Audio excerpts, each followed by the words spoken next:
Alrighty. I think this thing's on. Test one, test two. Alright. Howdy, y'all, and welcome to the second installment of the Bridge News Network. Coming out live to y'all direct from the newly built studio. I'd like to thank y'all for joining us today. Special appreciation goes out to all you loyal listeners who joined us for our last broadcast. And an even greater thanks goes out to those who have made a very generous donation, such as this field transceiver you're hearing us on. Thank you very much, Harrison and McNeil. You've done a great service to the station. We wouldn't have been able to make this broadcast without it. In some personal news, we're very happy to announce that we finally found a nice place to settle down and call home. Place where people can stop on by and hopefully bring some of their interesting stories. And as I mentioned earlier, a studio to finally broadcast from. Thank God. We'd like to call it FM 45, or Krasnostov's Main Street area for all y'all South Zagorian residents. Just that strip of tents down there on Main Street. You'll see it, I guarantee it. You're likely to find me or Rebel running around doing some clerical shit. So come on down and have a chat with us, and make sure to bring any interesting tidbits you may have heard along the way. So, last time, things have not been dull since the last time you heard from us. We've been all about the northeastern region, trying to meet as many new people as possible, and along the way, we think we've been able to put a cap on our last transmission's brief account of that boy, Archie. After speaking with Archie after our first broadcast, he seemed puzzled that our anonymous source claimed that Archie was going by a false name, Rivers. Archie was frustrated, but overall understanding of the part he played in his band from the dugout. Some of you may not know Archie, or really care, but to us, Archie was the first person we met in this land. And despite some of the questionable shit he did, he still managed to give us a bit of an introduction into the culture of these lands. So, nevertheless, hold on one second, I dropped my notes here. From now on, we're going to not only focus on individual recounts, but that of the larger whole. The true politics that are starting to emerge to both me and Rebel after our brief stay here. Such things as the stories that are truly captivating us. The dugout and dam conflict.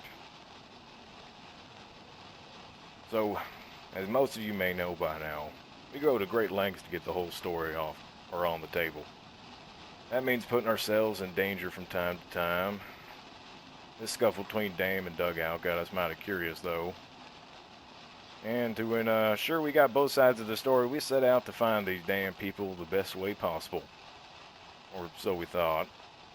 Our first thought was to find some sort of middleman, someone that we could introduce us to the people of Dam without necessarily putting ourselves in the same room as these supposed cannibals.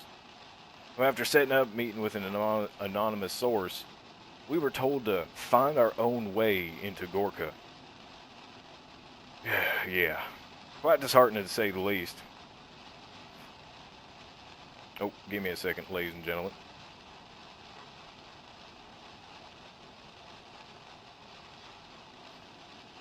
Sorry about that. This is a bit of a setback. So anyways, that was quite disheartening hearing that, telling us to find our own way into Gorka. But it was a bit of a setback and put a major wrench in our plans. But it seemed like fate was going to put us in a situation to meet with them, regardless if we wanted to or not. And kind of on the worst of terms. So a couple days later, Rebel and I were making our way north through Baranzino when a bullet jumped up and bit him straight in the leg. Sure enough, the stories we heard been true. Looming over us, brandishing their weapons, and demanding we put our hands up with Zerka and CJ of Dark as Midnight. Needless to say, they scared the bejesus out of me. Their monotone voices and ominous innuendo made for a few tense moments. And after explaining ourselves more, they seemed to calm down a bit. Surprisingly, we were met with an offer to come meet with the group directly. Seems as if these damn fellers are more open to talking than we had thought. We were quite hesitant at first to accept, however, with Rebel nursing his wound and me still reeling after an adrenaline dump, we couldn't help but oblige. Plus, What kind of reporters would we be if we shied away so easily? So, we took the offer and ran. Well, Rebel didn't do no running because his leg was hurting. But a couple days passed, and we worked up the courage to go down there and speak with him. And lo and behold, we found the man himself, Harvey. The talks were short and to the point, but our main questions to him and his flock were, why? What was the exact reasoning for attacking Black Cross in the dugout? What purpose did it serve? And well, ladies and gentlemen, I have to say, his response was chilling.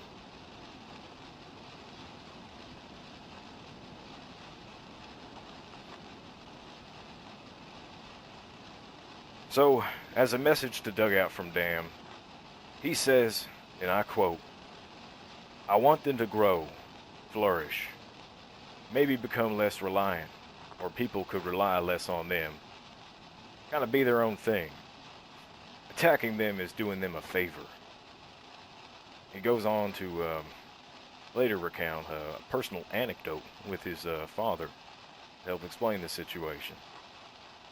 He says, my dad wanted to teach me how to swim, so he took me out on the boat and pushed me into the lake.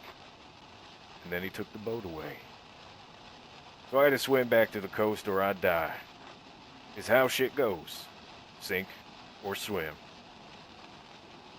We went on to ask what their end goal was, what would happen after Dugout, quote-unquote, strengthens up.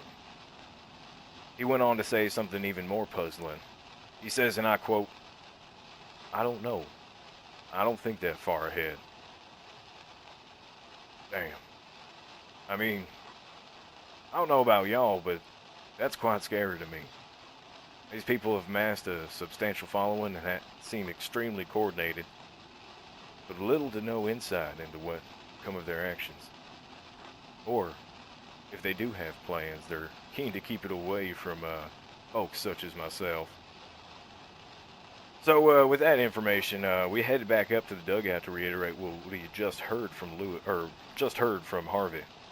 Lewis, the leader, was kind enough to speak with us and give us his thoughts on the whole situation. He remarked his disgust for the attacks, and his general disheartened tone was easy to pick up on. The attacks were bloodbaths and rarely ended without injury on his people. However, he didn't seem all too surprised about Harvey's comments, though. And in fact, an even more puzzling notion, he seemed to understand what Harvey was coming from. Now, we've spoken with Lewis a handful of times so far, and he seems like a real straight shooter. He mentioned his relationship with Harvey and has gone on to explain that there's some level of mutual respect for one another, despite their obvious difference in morals. It leaves us reporter to wonder where exactly these two men's desires lay. Perhaps the true issue lie in the tenacity of man. Every person has a goal they set out to reach. But what is the threshold for true change? So, anyways, on a much lighter note, it seems as if things have calmed down in the wake of our last broadcast. We half expected a war to erupt in the north, but in the midst of us getting our studio built, it seems as if Black Cross has come to a conclusion on the conflict. And with that, the dugout as well. As I'm sure some of you have heard in the Black Cross's broadcast, a true treaty has been signed and a ceasefire will remain as long as Dam is allowed in Severograd. A surprising but welcome end to the bloodbath to the people of the North, I'm sure. So, that about sums it up for the whole Dugout Dam conflict. The North is once again hit with a stint of peace. Or is it? We just recently actually got reports that the Wanderers have taken a stance against Dugout. We were only able to speak with one of the new recruits, that boy Eli down there, about the situation. However, until we get further confirmation, it's all hearsay for now. However, Rebel actually ran into these Wanderer fellers a couple weeks back. So, stay tuned, because later in this broadcast, he'll be giving you some of his own first-hand recounts. On to other news. In the interim, setting up the meeting with Dam and Dugout, we managed to meet a handful of mighty interesting people.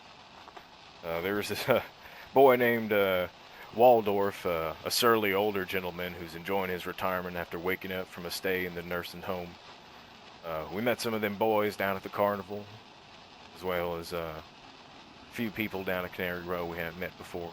A tanner, a couple others. But among all the mighty eccentric ones, we also managed to meet up with some members of a group that has been ringing in our ears since we came to this land. Torchwood. Now, I don't know if many of you have met these Torchwood fellers, but they definitely do a good job of captivating us. They came into Krasnostov looking for some people whose names they asked to keep off record. However, we were able to sit down with aspiring Foundling Tom, Acolyte Waxer, Phoenix the Arsonist, and even the Messiah himself to have them explain to us their views. And let me warn y'all, some of it ain't pretty. So, here's about how it went, folks. The group went quiet and they surrounded themselves around the leader, the Messiah, and listened in as he recounted their past. It seems as if the group started out doing contracting work and slowly transitioned into a more way of life, as Acolyte Waxer went on to mention. The light, as they call it, is a combination of 4 tenets. Apparently, it's strength, honor, loyalty, and death. Seemed to live by these words and commented on it, not necessarily as an ideology, rather an guideline to help you live life that leads to true enlightenment. Now, these people don't believe in any heaven or afterlife or nothing. They seem to make a point that they are strictly following a moral code that has led them down their path, one that they would be willing to die for. But it seems like they very much have their hand in the course of life and death through their journeys, burning, killing, or maiming those who seek injustice or harm to others in this world. They seem to make the largest point that those who go against their tenets, collude with cannibals, or try to do harm to anyone in their group will meet an ill fate. I told you it wasn't pretty, folks. So, in an effort to keep everything on record, the Messiah of Torchwood asked to impart one message from our discussions. He says, and I quote, "I think that it should be stated that we are good people. We stop bad people from doing bad things. But the difference between us and most other people that claim they're good is that we're willing to actually kill those people and make sure they stay dead. We're willing to ruffle some feathers to make that happen." And amidst the discussion, Rebel asked the hard-hitting question of, and I quote, "Well, if you guys are truly out to help people, isn't killing them doing the opposite? Haven't you guys ever thought some sort of rehabilitation to the people you want to save?" The Messiah, well, goes on to say that there are people that are so dangerous that rehabilitation is not an option. He even went on to say that some people within their group are ones that have been rehabilitated. People that have been murderers and cannibals. And they were able to show them a better way of living. However, he continued to say, and I quote, "If you refuse rehabilitation, we're not going to give you another chance. We're going to cut off your fucking head or burn you alive." Whew. Jeez. Gave me chills talking to him. He even recounts a time when they burned a man named Ted of the Vigil, and people's recent upset with their decision to do so. The Messiah says, with regards to him specifically, he attacked us and was colluding with cannibals. Burning him wasn't necessarily out of spite. It was to make an example of him, so no one else will make that mistake. Holy hell. They even go on to mention burning one of their own, a man by the name of Echo, apparently an aspiring foundling named now and working his way up the ranks again, apparently having learned his lesson. Perhaps these Torchwood folks have found strength in the way they do things, just as Dam and Dugout seem to find strength in their own causes. It seems that the psyche of man manifests itself in odd ways. This reporter isn't quite sure, but one thing I do know is things have gotten mighty interesting since the collapse of society. Looking past all the woes and hardships, we're experiencing history now, people. Most of the happenings and goings-ons in this era will go unnoticed, but not these stories. Not by us. So, as I conclude, that's my thoughts on the current situation we've been caught up in, and Dam and Dugout seem to have met some sort of understanding. Torchwood is out making their mark on the world in their own way, and overall, the wheel of time just keeps ticking by. Anywho, with our next story, I would like to introduce someone you should already know very well by now if you're listening in, my good friend and partner, Rebel Johnson. Thank you very much. Whoa! Alright, well, thanks, Lane. Some very captivating stuff. Well, I'll just continue on with where you left off. Well, the Torchwood story continues on, but not with Dam, but with the Outrider Caravan Company. A few weeks back, we had our first Westerner swing by the good old FM45 to pay us a visit. We learned that the man in question goes by the name of Gray, who told us that he used to run with the pack of wolves, and not the four-legged kind. After introducing ourselves and getting to know each other, Gray would ultimately lead us into the direction of the Outrider Caravan Company, but he did warn us of the dangers that lurked around the area. What was that danger, we asked? Torchwood. Seeing that we had just only recently met with Torchwood and speaking firsthand with the Messiah, Lane and I took our chances and decided to seek the Outrider Caravan Company despite the stern warnings from Gray. See, we were curious. Why would a group like Torchwood, who claimed to do good, be haunting the area around a trading company? It just didn't make any sense, so we need to find out, and so a few days later, we found ourselves at the gates of the Outrider Caravan Company. To our luck, a gentleman by the name of Eggfoot was home and introduced himself as one of the traders of the company. We introduced ourselves and would find a private spot within their compound to ask further questions. Eggfoot would go on and tell us how there had recently been multiple attacks from Torchwood. While he was not present himself for the attack, he recalls to us the events that took place from his fellow traders. Say, according to them, it all started off when about 2 or 3 Torchwood members were at the gates of the Outriders trading post. One of the head traders, Sam Finch, immediately asked them to leave at once. Eggfoot said that he wasn't too sure about the history, but he did tell us that Sam Finch had quite a history with Torchwood, and that they had apparently burned some of his old friends. This was unfortunately all Eggfoot was able to tell us in regards to Sam Finch and Torchwood, but said that he would be happy to set up a meeting so that we could get a further look into their story. So, upon Torchwood leaving, they were immediately shot in the back as they were leaving the compound. Torchwood believed at the time that it was the Outriders shooting at them, but upon further investigation, it appears that it was actually the NFA who had shot Torchwood, and not Orc. This was also confirmed by an NFA member himself by the name of Colin, who also goes by the name of Crack Colin for unknown reasons. You see, Torchwood believed that it was Sam Finch that ordered the hit on them, but Eggfoot tells us that that was not the case whatsoever.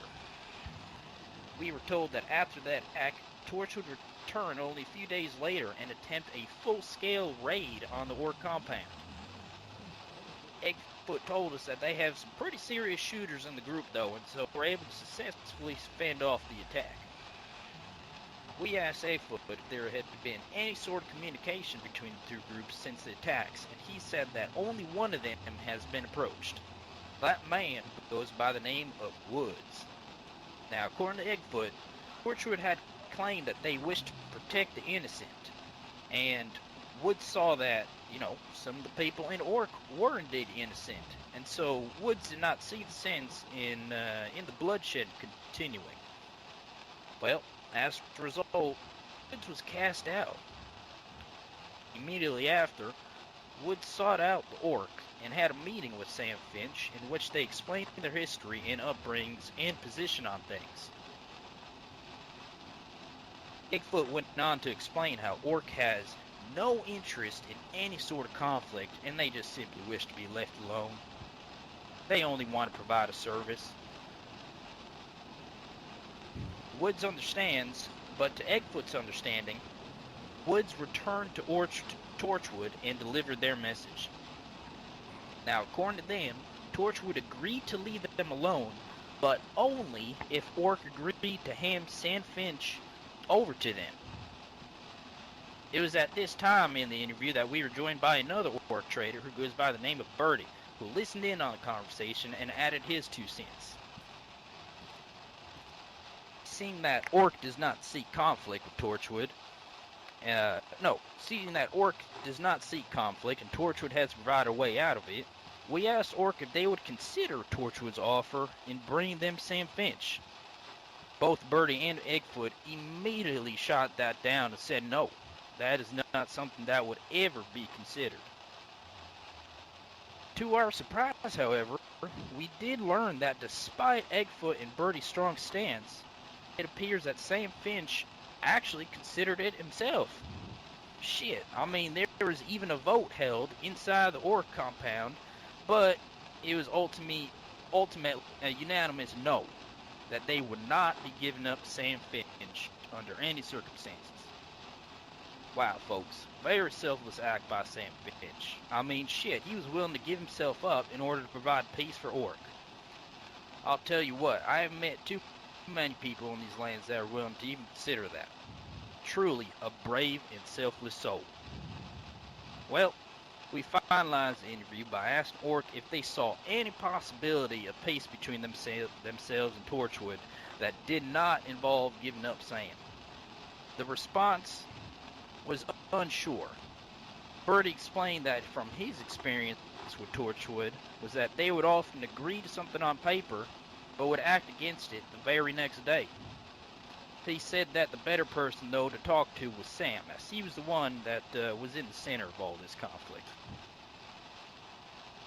Wow, ladies and gentlemen, certainly a very interesting case and story. Unfortunately, we have not been able to meet with Sam, but hopefully we can get something scheduled sometime soon in time for our next broadcast. I would also like to add, however, that we also have not yet had the chance to speak with Torchwood in regards to this conflict. So if you're listening to Torchwood, we'd very much like the opportunity to speak with y'all about this and hopefully get y'all's side of the story and even shed some light on some things. I mean, shit, for all we know, there is a missing and critical piece to this story. Now, on to further news. Despite reaching a peace agreement, the changing political winds of the North continue on, except not with Dam, but with the Wanderers. Within the last week or so, immediately following the peace agreement between the Black Cross and Dam, we've had multiple reports that the Wanderers have been causing conflicts of Severograd and also up at the Dugout. The reason was unknown, but upon speaking with Lewis of the Dugout, we were able to get a better sense of the reasoning behind these attacks. According to Lewis, the reason behind these attacks were simply because the Wanderers viewed them as, and I quote, damn sympathizers. When asked to further explain what this means, Lewis believes that it is because the Wanderers believe that the Dugout are actually working with Dam, when instead they should be working against him. Now, this confused Lewis because, I mean, how would they be working with Dam if not only a few weeks ago they were openly attacking each other? Well, folks, I found myself asking the same question, but then I recalled the interview that I had with the Wanderers only a few weeks back. I had met a few of the Wanderers, and each of them seemed to have their own personal stories about their interactions with Dam. I'll tell you firsthand, ladies and gentlemen, these stories were chilling, and I have goosebumps just thinking about it. But I wanted to dive in further and figure out, why do the Wanderers hate Dam so much? Well, despite the obvious dislike of cannibalism in these lands, they went on to tell me about how they lost one of their own brothers to Dan. I was told that a few months ago there was a skirmish in Delina between the Wanderers and a scribe. The scribe was dealt with, but shortly after the skirmish, Dam showed up and another skirmish ensued. There were bullets flying everywhere, folks, with both sides taking hits left and right. But towards the end of the skirmish, however, the Wanderers gathered up and did a head count. It was at this moment that they realized one of their brothers, Gush, had been captured by Darkest Midnight. Shortly after being captured, folks, Gush was executed. The Wanderers view themselves as brothers, and so when one of their brothers gets murdered, they don't let that shit fly. They are a close-knit family, and I am told that the group originated from their leader, George Luz, who decided to take in people who had previously been with other groups, but had since left due to a conflict, whether that be ideals or people within that group. You see, when you become a Wanderer, you become part of the family, and so when you lose someone, they view it as losing a part of their family. A true bond, folks, and as the Southern family man myself, I could definitely understand that and understand their and respect their frustration for a loss. This, ladies and gentlemen, is exactly why the Wanderers do not want anybody even remotely colluding with Dam. When the Black Cross signed that treaty with Dam, it was viewed as collusion. In the Wanderers' eyes, similar to Torchwood actually, if you were not directly fighting Darkest Midnight, that means you're working with them. Now, I'd like to add that it had been a few weeks since I had the chance to speak with the Wanderers, so this story is only in the perspective of a few. We here at the Bridge like to give everyone the opportunity to speak, and so if you're listening in on this broadcast, Wanderers, I'd like to set up another meeting to get y'all's side of the story and dive deeper into this Black Cross and dugout situation. And the same actually goes for Black Cross, as I'm sure y'all got plenty to say on the matter. The Bridge will be reaching out shortly, and we will report more on the matter in our next broadcast. Well, all right.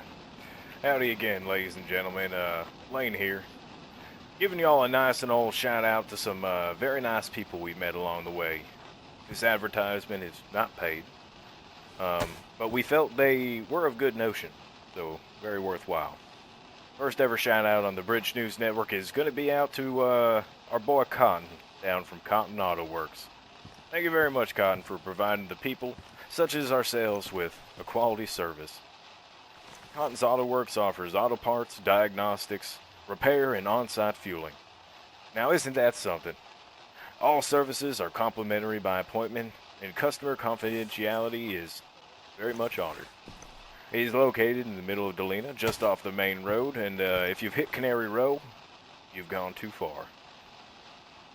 So I will like to add, if there's anyone out there that would like to add an advertisement onto our broadcast, feel free to come on down and have a talk with us. We're not going to spout no propaganda for y'all, but we will have you on the show, and you can more than happy to do that yourself if you like. We'll actually be happy to have you. But if you do have any business or service you'd like to make public, let us know. We'll be happy to make an addition to the end of our broadcast for a small fee. So, on to our paid promotions. The Outrider Caravan Company. The Outrider Caravan Company, or ORCC for short, or ORC, I guess, for short, is a group of traders and those who would like to keep them safe, working to answer the growing need for commerce in the Southwest, as well as establish a proper network for traders across South Segoria. They aim to function like the trade companies of the Wild West, and I can get on board with that. Transporting goods across the region by contacting and offering a safe trading post for travelers, local and foreign. You can find them down at the trading post east of Sosnovi. So they're currently hiring caravan guards and merchants to help with their endeavors as well. So go on down there and get some deals and details from Eggfoot and all the rest of them. And also, we do have a anonymous paid promotion. Comes out to our boy Isaac at Cannery Row. Apparently, he's starting up a casino with gambling, boxing, and a little bit more. So make sure y'all head on down there and try to meet this boy Isaac. I haven't met him yet, but I'm quite excited. I've never had a chance to play at a casino for at least a decade. Hell, that's gonna be amazing. So, anyways, once again, Isaac down at Cannery Row. We got Cotton down at Cotton's Auto Works in Dolina. And anyways, folks, we'd like to thank y'all for listening once again. We hope to get broadcast out in a timely fashion, but sometimes life just gets in the way. Trying to survive and, more importantly, trying to keep a damn tape recorder dry out here is much harder than you'd think. Well, anyways, have good travels, y'all, and hope to hear y'all real soon. Come on down to FM 45 in Kranzenstoff and bring us some of your beautiful stories. Tuning out for now. My name is Lane Nielsen, and this is Rabel Johnson. and this is the Bridge News Network. Thank you very much.